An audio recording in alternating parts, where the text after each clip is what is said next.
happening in New York City.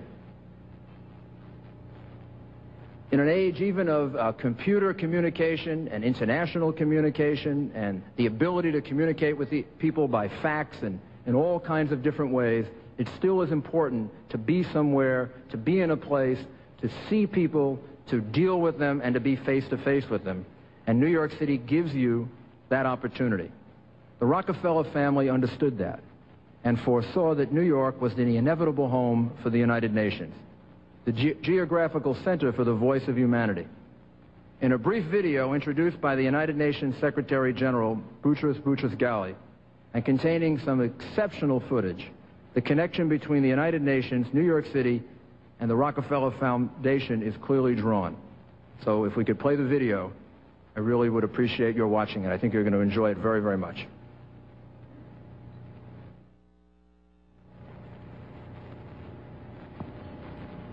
On the eve of the 50th anniversary of the United Nations, it is important to recognize more than just an event. Arriving at the critical juncture in history, this anniversary holds immense potential for the peoples of the world. To appreciate, preserve, and strengthen the achievements of the United Nations, to examine new challenges which require creative action, and most importantly, to chart a course for the future. In doing this, it is appropriate to reflect and to draw strengths from the early history of the United Nations. The Rockefeller family embodied the idealism of those years. John D. Rockefeller Jr.'s early backing of the League of Nations in the 1920s demonstrated the Rockefeller family's commitment to international peaceful cooperation. Grants promoting investigations into the narcotics trade and the traffic in women and children, and his endowment of a League of Nations library were evidence of his moral and financial support. While the League of Nations floundered and ultimately failed, its ideals lived on. As World War II was drawing to a close, a new world organization was conceived, the United Nations. This historic footage shows how the concept became reality. The idea, initiated at the famous Yalta Conference in the closing days of World War II, was to be followed through to completion by the delegations of some 50 nations, including that of the United States, shown here at a preliminary meeting in Washington.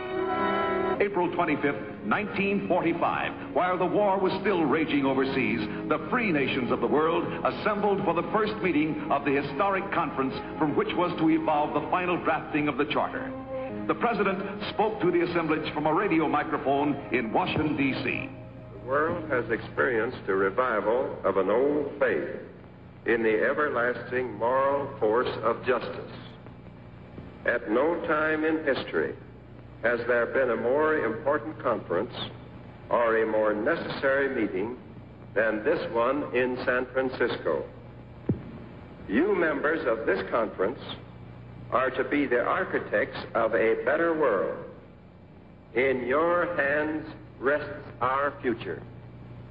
By your labors at this conference, we shall know if suffering humanity is to achieve a just and lasting peace. If we do not want to die together in war, we must learn to live together in peace. On June 25th, 1945, the Charter was signed in a formal ceremony by each of the 50 nations present at the conference.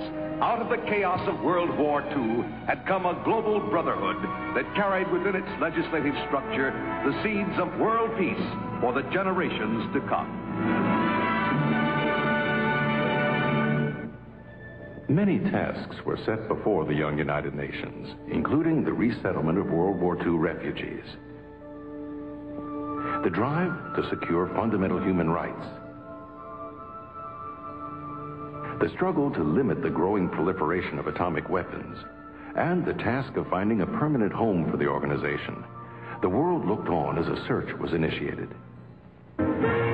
Arriving in New York to choose United Nations headquarters, delegates from 7 nations are welcomed by Grover Whalen. They must choose a site within the New York or Boston areas.